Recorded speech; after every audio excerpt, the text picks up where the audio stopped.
kembali. Kali ini saya akan berbicara mengenai putusan MK nomor 30 strip PUU strip Romawi 7 tahun 2010, yaitu mengenai MK mengabulkan uji materi yang dilakukan oleh penambang rakyat di Bangka Belitung. Mengapa ini penting untuk penambang rakyat? Di MK mengabulkan uji materi yang dilakukan oleh penambang rakyat di Bangka Belitung.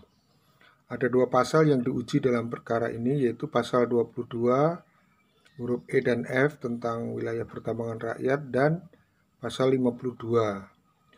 Dari uji materi ini sebenarnya ada 3 hal yang menarik yang harus dipahami oleh para penambang rakyat di seluruh Indonesia. Yang pertama adalah bahwa dalam pertimbangannya Mahkamah Konstitusi berpendapat bahwa ketentuan tentang wilayah pertambangan rakyat atau WPR di dalam Undang-Undang Minerba adalah wujud pelaksanaan pasal 33 Undang-Undang Dasar 1945 yang mengamanahkan kepada negara untuk terlibat atau berperan aktif melakukan tindakan dalam rangka penghormatan, perlindungan, dan pemenuhan hak-hak ekonomi dan sosial warga negara.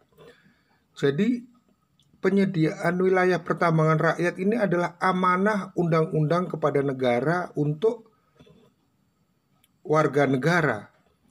Jadi ketika di wilayah Anda, di wilayah teman-teman tidak ada wilayah pertambangan rakyat, artinya pemerintah kita belum melaksanakan amanah undang-undang kepada warga negara. Jadi sangat aneh kalau pemerintahnya belum melaksanakan amanah undang-undang kepada warga negara, tapi warga negaranya dipaksa untuk melaksanakan undang-undang yang pada dasarnya tidak mungkin bisa dijalankan. Karena apa? Karena bagaimana tambang rakyat bisa diurus izinnya untuk menjadi IPR kalau belum ada WPR-nya? Jadi ini sesuatu yang harus kita pahami dan kita harus berani berkata bahwa kepada siapa aja yang mempertanyakan IPR, harusnya dia mempertanyakan dulu apakah negara atau pemerintah sudah menyediakan wilayah pertambangan rakyat tersebut kepada penambang rakyat. Ya, jadi kalau belum ada WPR-nya adalah pertanyaan yang bodoh ketika menanyakan IPR. Dan saya ingat betul bagaimana Kapolri, Bapak Kapolri yang baru ini Pak Sigit, yang menyatakan bahwa Kapolri akan mengupayakan hukum tidak hanya tajam ke bawah, tapi juga tajam ke atas.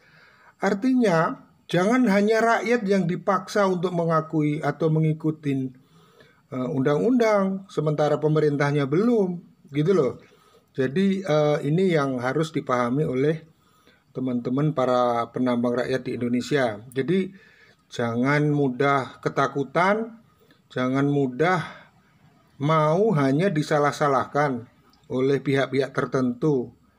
Jadi dan kita wujudkan bahwa kesungguhan kita ingin punya IPR itu dengan membuat usulan atau surat-surat kepada pemerintah meminta wilayah pertambangan rakyat, karena itu adalah tugas pemerintah atau amanat undang-undang kepada negara untuk aktif dalam menyediakan pemenuhan hak-hak ekonomi dan sosial warga negara. Jadi artinya kalau rakyat dituntut, seharusnya sebelumnya rakyat harus bisa menuntut lebih dahulu kepada pemerintah. Karena sekali lagi bahwa IPR tidak bisa diajukan sebelum ada wilayah pertambangan rakyat. Begitu teman-teman. Kemudian yang poin kedua yang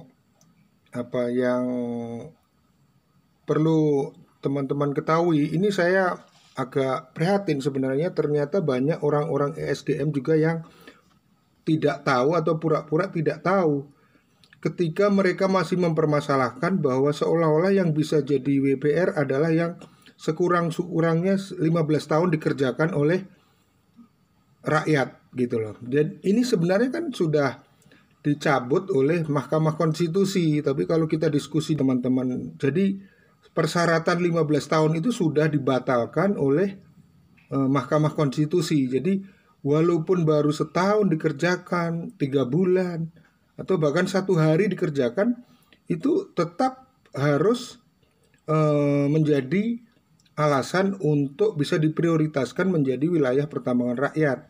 Seperti bunyi pasal 24 Undang-Undang nomor 4 tahun 2009 tentang wilayah pertambangan rakyat, yaitu di suatu wilayah yang sudah dikerjakan tetapi belum ditetapkan menjadi wilayah pertambangan rakyat harus diprioritaskan menjadi wilayah pertambangan rakyat.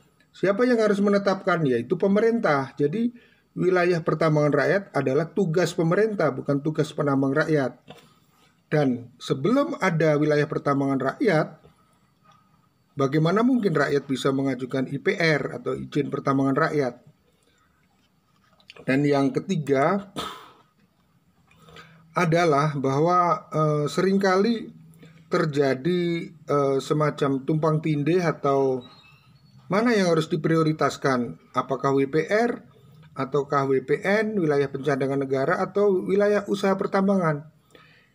Dari pertimbangan atau keputusan dari Mahkamah Konstitusi jelas mengatakan bahwa pengaturan tentang WPR, WPN, dan WIUP atau wilayah usaha pertambangan sudah jelas dan tegas, di mana urutan prioritasnya adalah dengan memberikan prioritas untuk menetapkan WPR terlebih dahulu, kemudian WPN, dan terakhir wilayah usaha pertambangan atau WUP.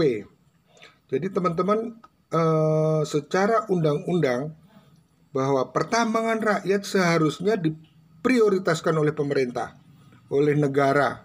Karena apa? Sekali lagi, karena itu adalah amanah kepada negara dari Undang-Undang Pasal 33 Undang-Undang Dasar 1945, bahwa negara harus terlibat aktif atau berperan aktif melakukan tindakan dalam rangka penghormatan, perlindungan, dan pemenuhan hak-hak ekonomi dan sosial warga negara. Siapa warga negara? Ya rakyat. Begitu kira-kira. Jadi saya harap para penambang mau menyadari, mau bersatu, mau menyuarakan hal ini. Ini suara undang-undang, ya. Jadi yang perlu disampaikan kepada siapa saja yang menentang tambang rakyat harus dijelaskan tentang ini. Begitu teman-teman, saya harap ke depan teman-teman semakin percaya diri dan mau semakin teguh untuk menjadi penambang rakyat yang semakin profesional. Kita mengupayakan legalitas dengan mendorong kepada pemerintah daerah kita masing-masing agar bupati bisa merekomendasi wilayah pertambangan rakyat kepada gubernur, dan gubernur bisa menetapkan wilayah pertambangan rakyat itu dan melaporkan kepada kementerian. Jadi nanti jangan ada lagi yang berlagak, wah saya tidak tahu dan sebagainya. Jadi ini adalah hidup kita, ini adalah hajat hidup keluarga kita, masyarakat kita, dan sungguh di masa COVID ini sebenarnya negara dapat melihat betapa tambang rakyat adalah salah satu kelompok usaha ekonomi rakyat yang paling kuat, yang paling bisa bertahan, dan belum ada satu kelompok penambang rakyat pun yang mengemis atau meminta-minta sumbangan dari pemerintah atau subsidi dan sebagainya. Justru di beberapa lokasi para penambang memberikan bantuan kepada masyarakat di sekitarnya. Jadi teman-teman, saya harap semakin percaya diri, dan jangan pernah merasa bahwa menjadi penambang rakyat adalah kejahatan. Penambang rakyat adalah pejuang bangsa yang akan memberi pondasi yang kuat bagi ekonomi Republik Indonesia, karena Indonesia adalah negara mineral, negara yang kaya mineral, dan dengan bisa memanfaatkan mineral secara baik, secara optimal, bangsa Indonesia akan menjadi kuat baik dari secara ekonomi maupun dari sisi ketahanan bangsa. Terima kasih, salam tambang.